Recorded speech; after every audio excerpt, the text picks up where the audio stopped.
ایسے جیسے کہ حضور اکرم صلی اللہ علیہ وسلم پانی پی رہے ہوں تو صحابہ کو یہ تک نظر آتا تھا کہ پانی اتر رہا ہے، جیسے شیشے کے اندر سراہی میں پانی ڈالا جائے۔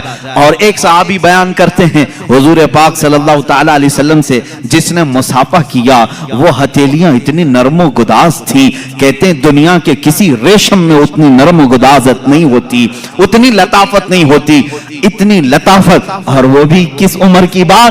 53 سالہ عمر کی بات ہے۔ ہاتھ جوان ہوتے ہوتے سخت ہونے لگتے ہیں۔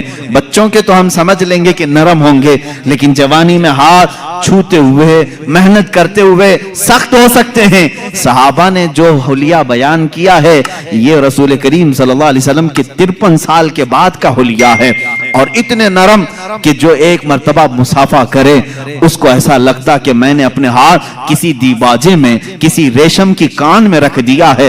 اور جن صحابہ نے حضور صلی اللہ تعالی علیہ وسلم کے بازو مبارکہ پکڑے ہیں وہ کہتے ہیں ایسا لگتا تھا جیسے کسی نرم روئی کو ہم نے پکڑا ہے، لیکن اس کی طاقت کا اندازہ کس کو ہے؟ اس کی طاقت کا اندازہ کس کو ہے؟ عزیزان گرامی، رسول کریم صلی اللہ تعالی علیہ وسلم کے بازو مبارکہ بھی صحابہ نے لکھے۔ اتنا قربان جاؤ صحابہ کے عشق پر کہ کسی اور کا حلیہ ایسا لکھا ہی نہیں ہوگا پوری دنیا میں کہ صحابہ نے جس طرح سے بیان کیا ہے۔ حتیٰ کہ پوری 63 سالہ عمر پاک آئی میرے آقا کی، صحابہ کہتے ہیں حضور صلی اللہ علیہ وسلم کے پورے بال کالے ہی رہے، داڑھی مبارکہ کالی رہی۔ ان پورے داڑھی اور سر کے بالوں میں صحابہ کہتے ہیں 14 بال سفید آئے تھے۔ کتنے؟ 14 بال سفید آئے تھے۔ اللہ اللہ، صحابہ کا یہ عشق تھا، وہ حضور پاک کے سفید بال تک گن کر کے رکھتے تھے۔ وہ صحابہ جانثار تھے، ہر عضو کو، ہر ادا کو انہوں نے تحریر میں لایا ہے۔ اللہ کے نبی صلی اللہ تعالی علیہ وسلم کی اس صورت مبارکہ میں جو باتیں میں نے عرض کی، گردن سراہی نما، ماں عائشہ صدیقہ فرماتی ہیں شکم پاک کیسا تھا؟ کہتی ہیں سینہ جس طرح سے تھا اتنا ہی پیٹ مبارک بھی تھا، شکم نہ سینے سے باہر آیا ہوا تھا۔ اور سینہ کیسا تھا؟ وہ کہتے ہیں نہایت ہی مضبوط، بالکل سیدھا اور کافی کشادہ سینہ تھا۔ رسول کریم صلی اللہ تعالی علیہ وسلم کا سینہ کافی کشادہ، اور پیٹ مبارکہ سینے سے باہر آیا ہوا نہیں تھا، بالکل سینے کے برابر تھا۔ اور ماں عائشہ صدیقہ رضی اللہ تعالی عنہا نے اب قدمہ ناز کو بھی بتایا ہے۔ اللہ اللہ، رسول کریم صلی اللہ تعالی علیہ وسلم کے پیر مبارک اس قدر حسین و جمیل تھے، کہتے ہیں کہ ان کے پیروں کے اندر ایک عجیب تاثیر یہ تھی کہ وہ پتھر پر رکھتے تھے تو نشان آ جاتا تھا، تھے اتنے نرم و نازک کہ اگر ہم ہاتھ میں لے لیں تو روئی کا سا احساس ہو، لیکن جب وہ سخت پتھر پر میرے آقا قدم رکھتے تو پتھر نرم ہوتا اور نقشے رسول پاک، قدم رسول پاک کو اپنے سینے میں لے لیتا۔ رسول کریم صلی اللہ تعالی علیہ وسلم کے کف پا، حضور پاک کے قدم پاک کے نقش کو بہت ساری جگہوں پر محفوظ کیا گیا، آج بھی پتھروں پر حضور کا نقش پا ملتا ہے۔ اللہ کے حبیب صلی اللہ تعالی علیہ وسلم کے قدمہ ناز ہیں۔ رسول کریم صلی اللہ تعالی علیہ وسلم کے دندان مبارک، دانت مبارک، حضرت عائشہ فرماتی ہے ہر دانت سے الگ نور نکلتا تھا، ہر دانت سے الگ نور نکلتا تھا۔ ایک مرتبہ عائشہ صدیقہ رضی اللہ تعالیٰ عنہ فرماتی ہیں میں گھر میں بیٹھی اپنے کپڑا سی رہی تھی اور اندھیرا تھا، میں اندھیرے میں ہی کپڑا سل رہی تھی۔ اسی اسنا میں رسول کریم صلی اللہ تعالی علیہ وسلم میرے حجرے کے قریب آئے، میں نے کپڑا سمیٹنا چاہا، سوئی میرے ہاتھ سے گر گئی۔ حجرے میں سوئی کہاں نظر آئے؟ اندھیرے میں۔ اللہ کہ حبیب صلی اللہ تعالی علیہ وسلم حجرے میں داخل ہوئے اور پیار سے حضرت عائشہ کو حمیرہ کہا جاتا تھا، یا حمیرہ، اے حمیرہ کس چیز کی تلاش میں ہو؟ حضور پاک نے مسکرایا، جب مسکراتے تھے تو 4 دندان مبارکہ حضور کے نظر آتے تھے۔ حضرت عائشہ فرماتی ہیں ان دانتوں سے اتنی روشنی نکلی کہ میری گمشدہ سوئی مجھے مل گئی۔ 4 دندان مبارکہ کی روشنی سے حجرے میں اتنی روشنی آئی تھی کہ حضرت عائشہ فرماتی ہے میری گمی ہوئی سوئی مجھے واپس مل گئی۔ رسول کریم صلی اللہ تعالی علیہ وسلم کی زبان مبارکہ، دندان مبارکہ، گردن مبارک، رخسار مبارک، لبہائے ناز، آنکھیں حضور اکرم صلی اللہ تعالی علیہ وسلم کی کیسی تھی؟